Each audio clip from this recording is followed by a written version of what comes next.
Méditation du 20 octobre. Reflétez Jésus. Qu'il ne sorte de votre bouche aucune parole malsaine, mais s'il y a lieu, quelques bonnes paroles qui servent à l'édification nécessaire et communiquent une grâce à ceux qui l'entendent. Éphésiens 4, le verset 29. J'ai le constant désir que le Christ se forme en moi, l'espérance de la gloire. Je désire être embelli chaque jour de sa douceur et de sa bonté, grandissant dans sa grâce et la connaissance de sa personne, jusqu'à atteindre la stature parfaite d'homme et de femme en Jésus-Christ. En tant qu'individu, je dois, par la grâce qu'il m'a donnée, garder mon âme en bonne santé en faisant d'elle un canal par lequel la grâce, l'amour, la patience, la douceur de Dieu se déverseront dans le monde. C'est mon devoir et non moins le devoir de chaque membre d'Église qui prétend être un fils ou une fille de Dieu. Le Seigneur Jésus a fait de son Église le dépositaire de la vérité sacrée. Il lui a confié la tâche de réaliser ses desseins et ses plans pour sauver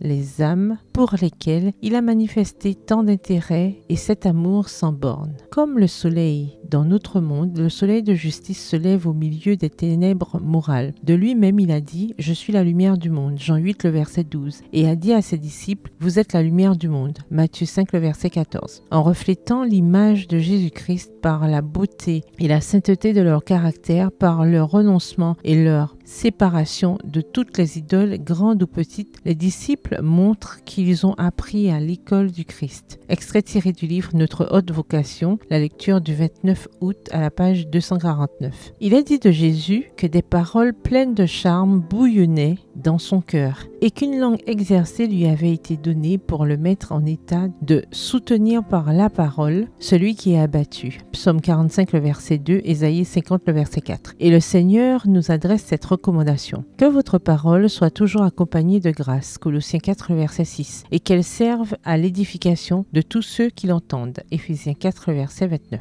Si nous cherchons à réformer les autres, nous devons nécessairement surveiller notre langage. Il aura en effet une odeur de vie qui communiquera la vie ou une odeur de mort qui ne pourra donner que la mort. Il faut que les héros des principes de la vérité reçoivent l'onction de la miséricorde céleste. En toutes circonstances, les reproches doivent être exprimés avec amour. Ainsi, au lieu d'exaspérer, nos paroles auront un effet constructif. Par le Saint-Esprit, le Seigneur nous donnera force et puissance. Telle est son œuvre. Extrait du livre Les paraboles de Jésus, le service de Dieu à la page 291. Bonne soirée, que l'Éternel vous bénisse.